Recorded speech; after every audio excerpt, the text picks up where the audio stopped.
Live from the Boom Studios in New York City, it's the Hospitality Hangout Podcast with the restaurant guy and the finance guy. And we've got our whiskey on the rocks ready because it's 5 o'clock somewhere, Jimbo. So we're drinking a little Kings County and we got a little Pepsi. Because you know what I love? I love a little Pepsi and I mix it with a little Kings County. And I got to tell you, I love it. We've got an incredible show, Jimmy. Why don't you lead us off? I got to tell you, this is going to be a lot of fun. I will formally welcome you to the Hospitality Hangout. This is, as always, a hospitality-focused podcast where the founders at Branded Hospitality Ventures share their insights and bring innovation and technology leaders that are making things happen in the industry you love.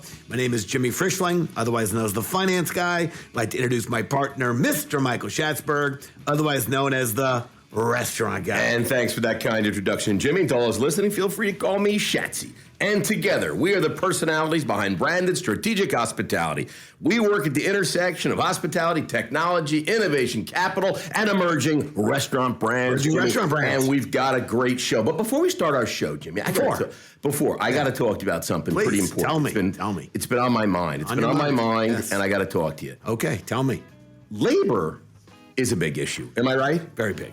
I mean, everyone's talking about labor, right? So as an operator in a restaurant business, I'm always looking for how are we going to manage our labor? How are we going to find people to work for us? You know what I mean? Tell you, during every one of those games of the NBA Finals, all I kept thinking about was labor. Well, I got to tell you, Jimmy, there's a solution out there right now. It's a software solution. You know, we love tech, right? Tech. You got to go to OurWork.com. Jimmy, OurWork.com has got the solution for you. And right now, OurWork has developed a QSR wage report. QSR wage report. Do you know what that means? Quick serve restaurant. Yes, that's exactly what it means. And it's a report. And you know what it costs? Oh, it's got to be very expensive. No. You'd think so because it's a very large report. Over 100,000 quick service jobs in over 900 zip codes are in this free report with data. Free? 100,000 jobs?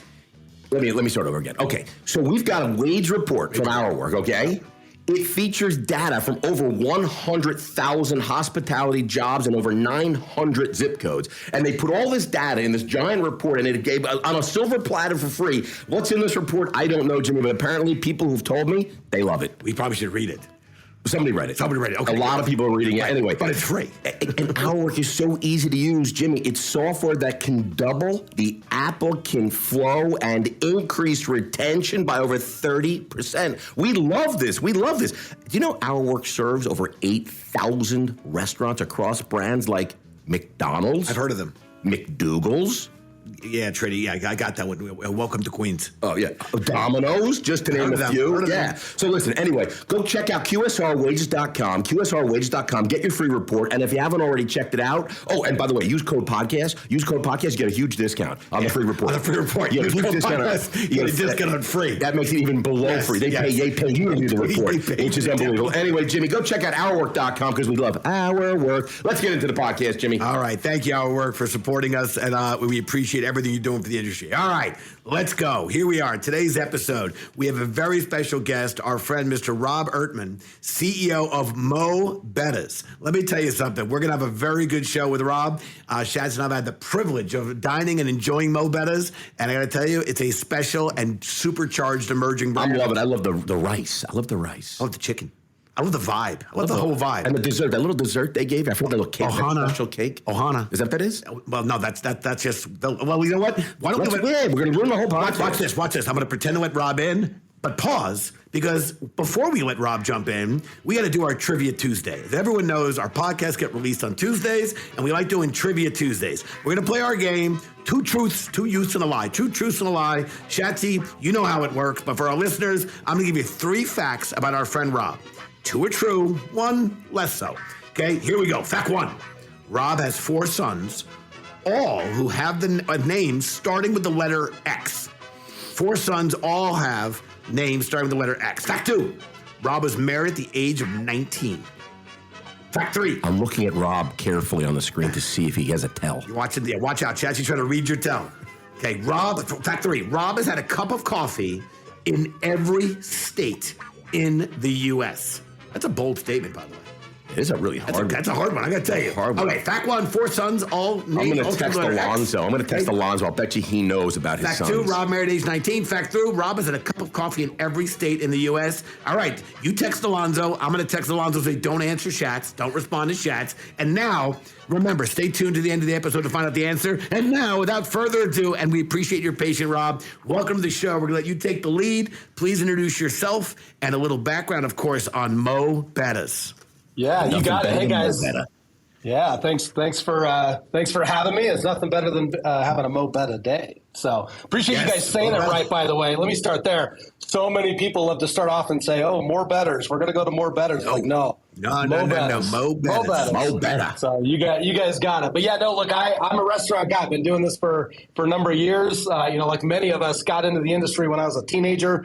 First job I could get with a formal official paycheck. My parents love them to death. They didn't make a ton of money. So if I wanted to buy anything besides, a roof over my head and having food in my mouth, I needed to get working. So I started doing that and really have been doing it ever since. Worked my way up really through operations and now excited that I'm here as the CEO of Mo Bettahs. And what better place to be? I mean, you guys were talking about our food, the rice. We got mac salad. We've got terry chicken, terry steak, Kahlua pig.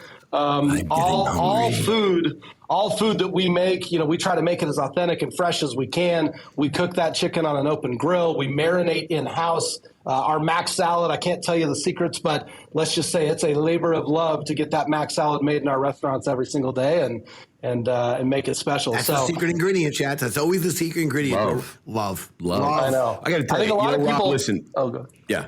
No, I was going to just say before we did, we got a lot to get into. Before we get into everything that you're doing at Mo Bettahs, and we love it. Okay, here it comes. We got to find out what makes Rob tick. Oh boy, so let's go back. Let's go back to 1993. Rob's 15 years old. Rob needs a job. Take us back. First job at a bagel store. What was Rob thinking about? Rob, this is the bagel store came after college. My first job was a pizza joint. My years might be right, but you know where I'm going. 15 years old. I know where you're going. So I still remember back in the day dressing up for my first interview. So imagine I walk in, I've got a pizza paper with a resume. I don't even remember what I could have possibly had on that resume other than yard work.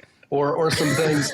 I put on a special button-up like white shirt, and I was ready to go and as nervous as could be. And on my birthday, when I turned 15, walked in and magically got the first job I could get. And I was so proud of that until I realized. Was it a bagel store? I think they were. That was at a pizza shop actually.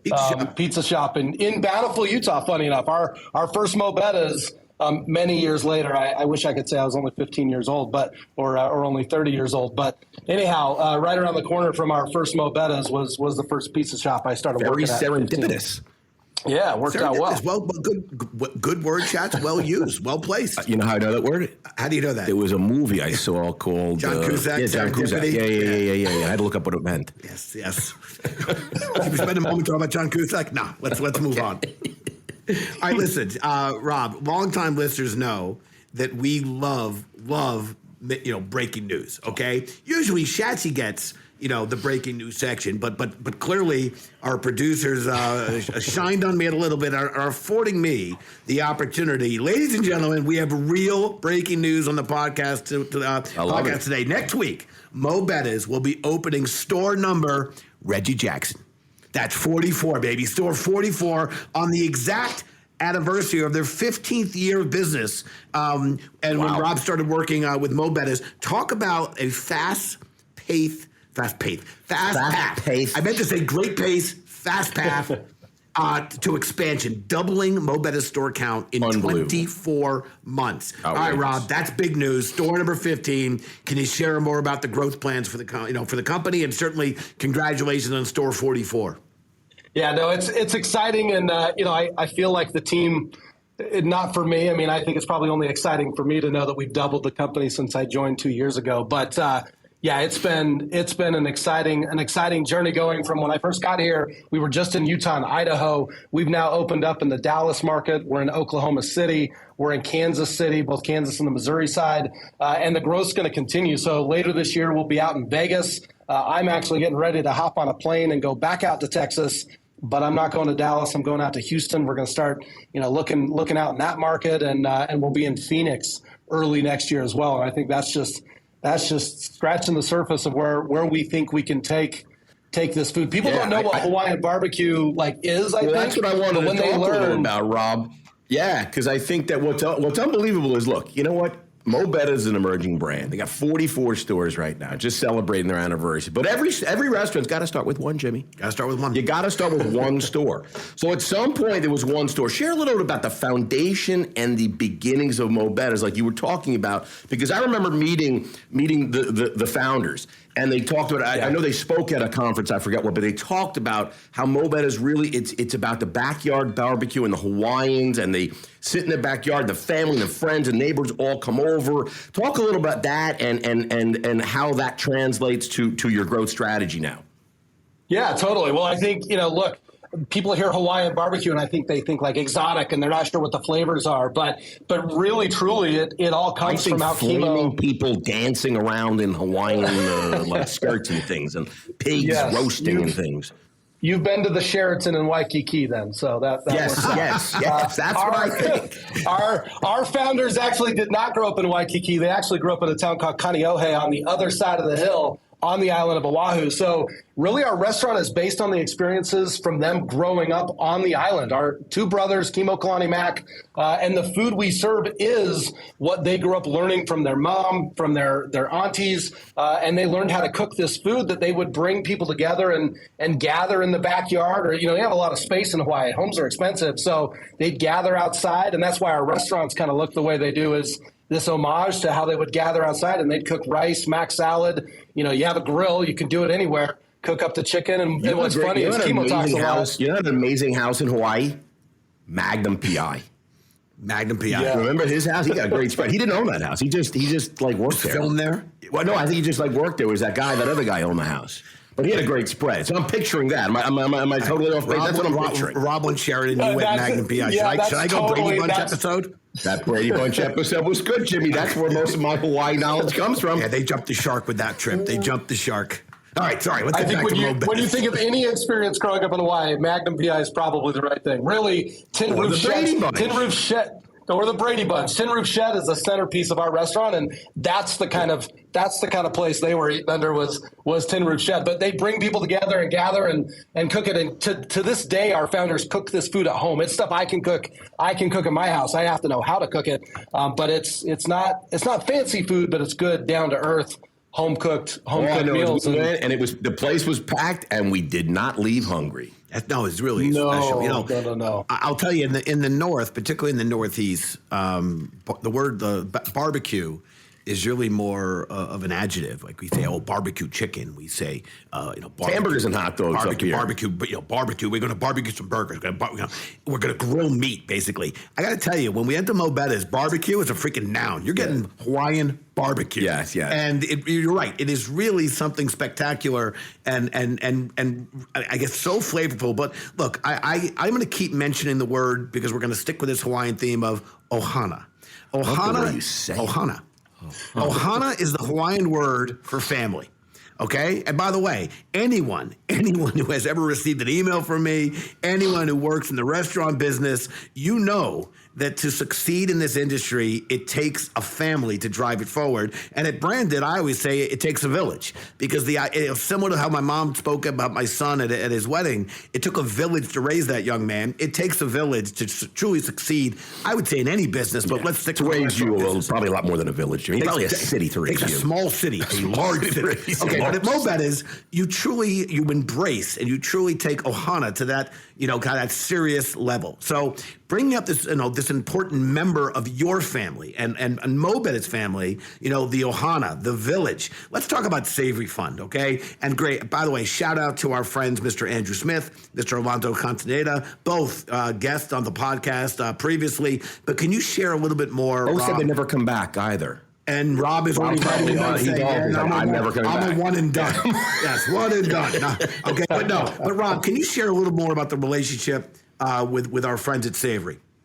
Yeah, no, look, Savory are incredible partners. In fact, when Mo Bettahs was only 6 units, Kimo and Kalani wanted to keep growing, and certainly some money helps. But what they needed more importantly was they needed a team of experts. They needed finance and IT and accounting and payroll and all that good jazz. And that's the support that Savory really gave them up through that 20-second store. And just I could not be more blessed to work with a greater group of human beings aside from a super smart, just awesome group. But they just were tremendous in getting to that point. And then for me, as I've onboarded and now I've actually brought all of that in-house. So we now have our own dedicated Mo Bettahs team that does all those great functions that we all know we need at restaurants to run. But the advice, the counsel, the coaching I get from great people like Andrew and Alonzo and Shauna Smith, those folks are they're fantastic to work with and have done great things with this brand. And I can't even tell you guys, I'm so lucky. I get them and I got these two awesome founders, Kimo and Kalani, on the other side of it. And like, I wake up every morning and I was just thinking, excited Rob, to go to work. You got Shatsy and Jimmy on this podcast. Yeah. I mean, you really have. I mean, you've got it. It's really. I mean, you have everything. You are really the luckiest guy on earth. You've really. Let's shift gears because we can go into how great it is to be on this podcast with Jimmy and I for hours. But let's shift gears. Let's talk about technology because tech has really taken the hospitality industry by storm the last couple of years. I mean, it's been an industry that's always been a little slow to embrace and adopt tech, but I think we finally woke up, and that's a good thing. Let's talk about Mo Bettahs and how you guys have embraced technology to help you grow. What kind of tech are you using? What's helping you most? Are you focusing on front of the house, the back of the house? Is that loyalty, engagement? Is it inventory? A little bit of everything? Talk a little about your tech stack and implementation. Yeah, it is a little bit of everything, but I'll tell you what we're really engaged on right now. We're educating consumers about what Hawaiian style food is. It's a new concept, and so customer engagement is big on our mind. So we actually just started a partnership at the beginning of this year with Thanks loyalty platform. That has been huge for our business. In fact, the last numbers I've heard, so we kicked it off really in February. We're now like 10 times our loyalty database since February compared to the group we were using for 5 years before that. So that's been huge. Our partners at Ovation and the customer voice and getting feedback from them has been incredible. So thanks, Ovation. Olo has been a godsend in the sense of, we all work with so many third-party delivery vendors and everybody else. The ability to integrate that in now into our Brink POS system so that for our operators, I'm an operator at heart. I told you guys that. So I'm always looking at tech that can make the job to execute for the customers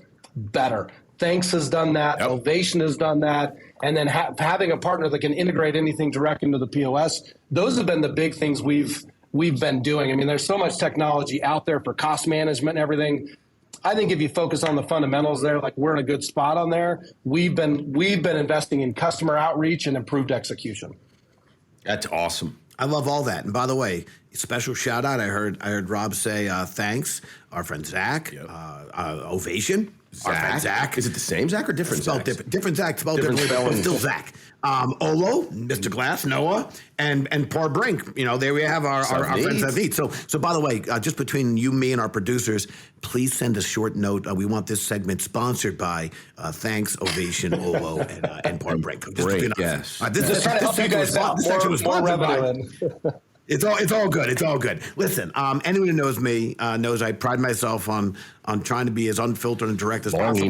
Long emails, but also professional, respectful. And that includes sometimes you got to play devil's advocate, You got to point out the good, the bad, and I like to say the otherwise. A few weeks ago, we had the opportunity to hear you speak at the Food on Demand conference out in Vegas, and there was something you said that really struck out to me and resonated with Shatz and myself. You talked about how restaurants can all have really cool tech to support their business. But at the end of the day, hospitality is a people business. And if you don't have the right people in place to fuel your brand, then even with all the tech, at the end of the day, you're kind of chasing your tail because you're not going to have success with customers if you don't have clearly good food and good service, and all that comes down to good people. Yeah. The tech is not going to solve that. So can you share a little bit more your thoughts on a healthy balance, we'll say, between human capital and technology and and you got to buy-in from the staff. If they don't buy into the tech, that's good people. Like you could have the best loyalty program in the world. If the staff doesn't buy into it, no one's using it. Ohana. Ohana. All of us have brought on a new... the balance. Yeah, you got it. I mean, look, all of us have brought on a new system, and we think it walks on water, greatest thing ever, but we do a horrible job setting it up and training our teams, and it's like useless, and then everybody thinks you made the worst decision we've ever made and bringing something on. So, look, I love technology. It enables a lot. It educates us a lot with the analytics and everything behind it. But you guys actually had Jacob Jaber on the podcast a little while ago, and I was so fortunate to work with him as well in my career, and he taught me a lot about this is a people business, right? He said on the podcast, I heard it from him every day. At the end of the day, all the technology in the world can help you have all those analytics and enable things, but it still comes down to core fundamentals. If you're not training your team, if you don't have high expectations, and you said a chassis, if you don't engage them and get them bought in and excited, what are we all doing this for? Because you can't save a company with the next best technology piece. Yep. You've got to be able to deliver food in mouth. That at the end of the day, that's what Kimo and Kalani started our brand off with is, hey, I think we can make some good food and maybe people will give us money for it. If you miss the good food, nobody's giving you the money. So I just think we can't lose sight in this day and age of fundamental execution in the four walls. No, I think you're on it. And look, we're going to move into the talking back section, but I just want to say, there's been some challenges and struggles going on in the virtual dining space, in the ghost kitchen, dark kitchens. And again, we'll figure out the right normal, and that's going to be a key business and a vertical for restaurants. But you can't ignore the quality and the people that deliver that quality and consistency. So, all right, I see Shatz, he's bringing in the music. We're going to talking back. I don't know why I get the tequila song, although I clearly have earned it. You like tequila? I like tequila. He knew it was my favorite. It's my favorite beverage, so I think he figured it out. I love it. Have you ever turned down tequila? Even if it was a bottom Macallan, have you turned down tequila? I've never turned down tequila. I was going to pick on a few less than good brands, but let's just say I love tequila. Exactly. The more añejo, the better. All right, here we go. Talking back. Shatz and I clearly started this podcast because we like talking to people, but we learned along the way that sometimes our guests have a question for us. So here we go, Rob. We're going to give you the microphone. You can ask us any question you like. As I like to say, nothing's off the table. Rob, the microphone is yours. Beautiful. Well, hey, look, I think about you guys, and you guys have your hands in so many different tech companies, and we were just talking about people as the brand, but I think for me, I hear so much about AI and what's going on with that in the business. I'd really like to know from you guys, like, what gets you guys excited in the restaurant technology world right now? Maybe it's AI, maybe it's something else, maybe it's something I'm not looking at, but what you guys know more than I do about what's out there. What gets you jumping out and going? It's a great question because there's a lot of really cool stuff out there, and you got to kind of separate the cool stuff and wouldn't that be great to use that from actually the things like you said, what do you actually really need?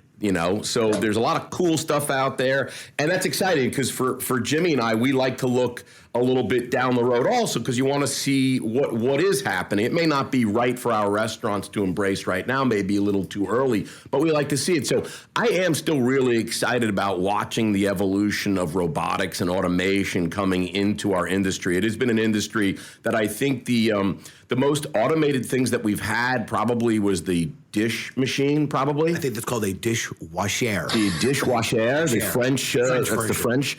Yeah, so I think, the dishwasher was like automated. Maybe, a timer on the oven. Oh, that was a good one. You know what I mean? Timer. I mean, really very, very, we really don't have a lot of automation in restaurants in front or back of the house. So I'm really excited just to continue to watch the evolution and see how people are solving problems. Because at the end of the day, there's definitely a lot of tasks that are repetitive and can be replaced by forms of automation, robotics. So I'm excited about seeing how that we're not adopting it yet, and I think it's still early. But I'm excited as we see that evolution because I don't think I'll be dead when I think we'll have that, Jimmy. I may be down in Florida, playing golf or fishing or something. Yes. But I think it'll be the kitchens. There'll be a lot more robotics in the kitchens in the next 10, 15 years. I'll meet you on the 19th hole, and I'll be waiting for you at the With pub. the tequila. With the tequila. But I'm going to skip the fish and the golf, but I'll meet you when you're done. done. I am excited to see how that, I am excited. No, Rob, I really like your question. And while I want to be very specific, I also want to be mindful from a macro to micro standpoint.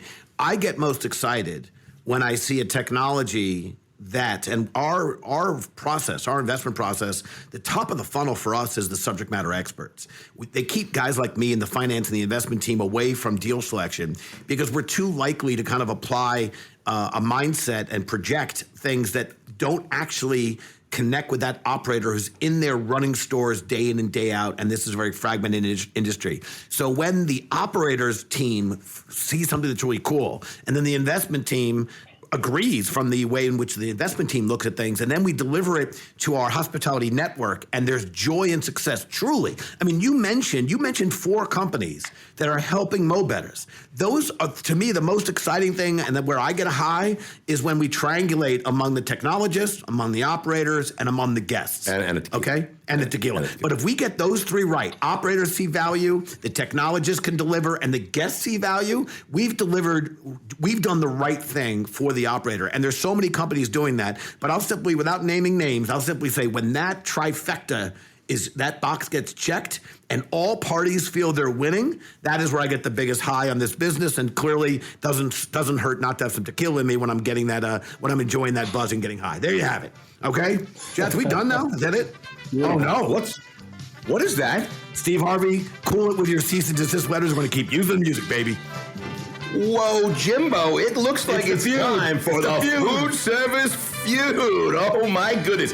We got the food service feud celebrity edition, Rob. Are you ready to play? Ooh, yeah, let's play the feud. I got to tell you, we got, every week on LinkedIn, we throw out a poll, and we ask over 300 billion people to respond to this poll. We get something like 100 million responses, like over 100 million people respond. So we asked over 100 million people a question, and we've got the top 4 answers on the board. Rob, are you ready for a little food service feud? Get your imaginary buzzer ready. Here we go. Celebrity edition. Which superstar celebrity got their start working in food service in Hawaii before starting a career in acting? Was it Sarah Jessica Parker, Marvin Gaye, Bette Midler, or Kevin Costner? Ding. Ooh. Jimbo? I'm going with Kevin Costner. Oh.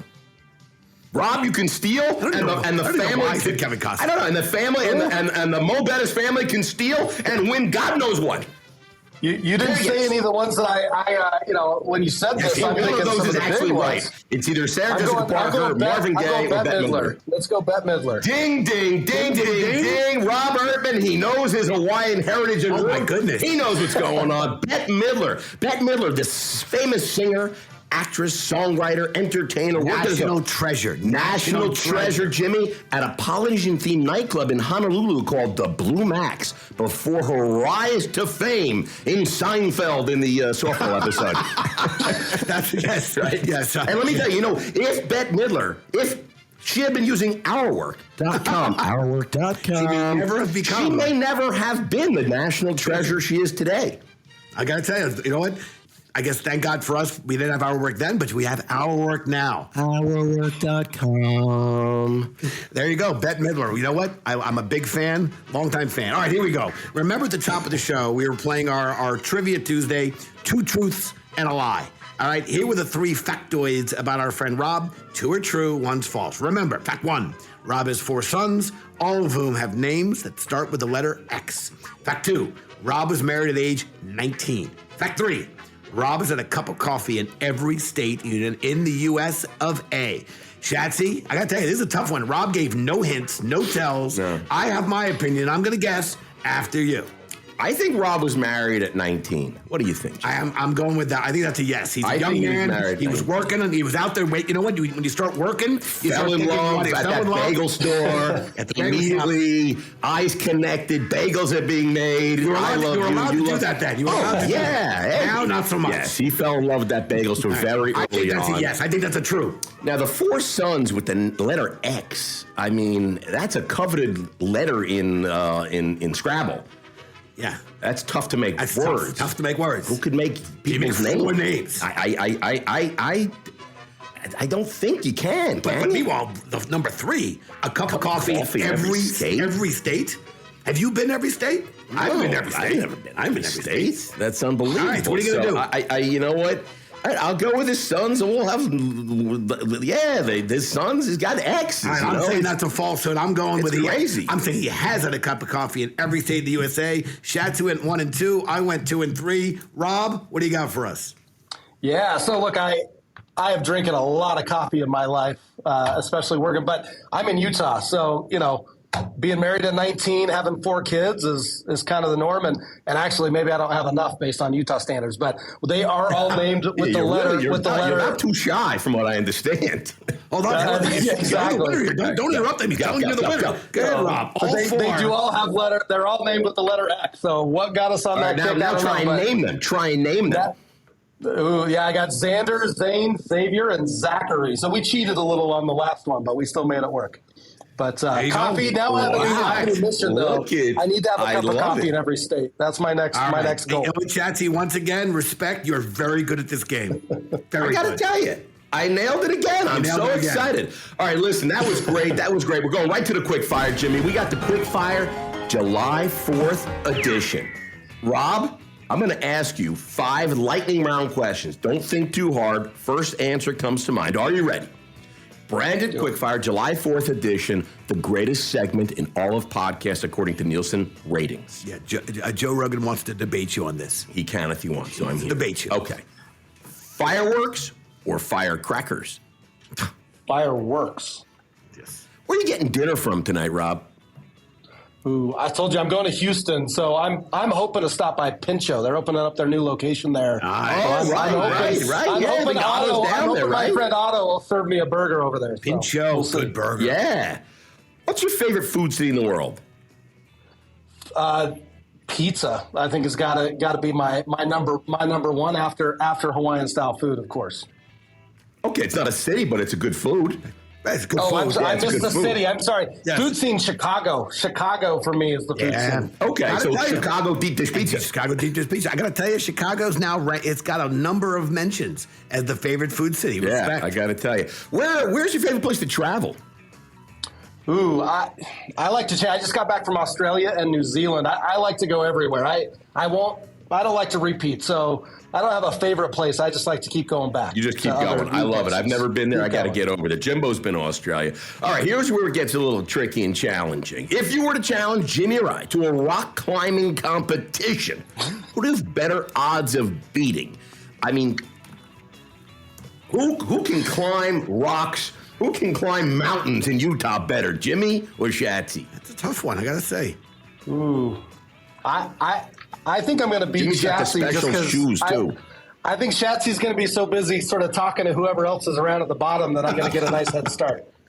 Why does everybody know me so well? Yeah, I respect that they think you'll be distracted and not get into it. I got to tell you, though, I was watching something last night, and they had these, like, hotels or these rooms on sides of mountains, and you climb to your room, and people climb down to give you, and all I kept thinking of was, I would never go there. I would absolutely never sign up. They could give me a free vacation on a hotel room on the side of a mountain. Would you ever go into a submarine down to the Titanic, like what's happened right over there? I hope they're found. I heard that I heard they found some maybe not. But I mean, would you ever do that? Regardless, no. I feel like Alanis Morissette. I feel small beside the ocean. Yeah, and I don't feel like I'm climbing a mountain because if you climb a mountain, then you change your mind. You middle up there, and then what do you do? Now, I like the lifts that take you up the mountain. Yeah. I like the helicopters that drop you on the mountain. Right. Anyway, but by the way, I respect your answer because I think Shatsy would lose interest, and I think I'd beat him, although I wouldn't beat him by much. All right, listen, Rob, we want to thank you so much for joining us on the podcast, and really, congratulations to you,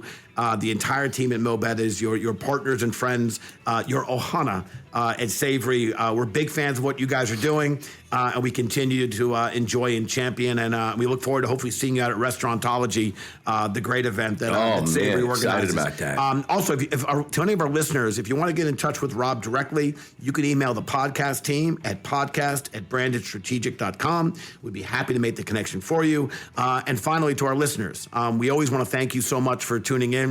our growth and exponential growth with the podcast doesn't happen without you.